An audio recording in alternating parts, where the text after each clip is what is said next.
Hello, my name is Jose Vila, and the travel internet is as follows. It's the above parallel to the Magdalena River. There you can find restaurant, parks, sport course in the largest convention in the Barranquilla. The trial will last approximately 3 days since its place different activities and consultant carried out shows a concert, gastronomic events, depending on the activity to visit is shown. Depending on which part of the city on stay there several ways to the to public transport, private vehicle, bicycle, and weekend.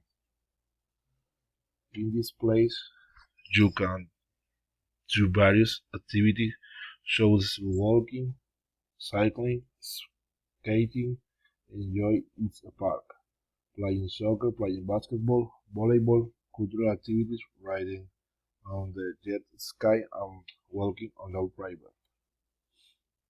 In the city, there are many hotels. We are to stay, for example, in the Niche collection as well as around there are studios or the room of the house in the center rent for days on apartment that driven by to work. The Malecon is a place that has large food square called Cameron Rio with as various types of the restaurant.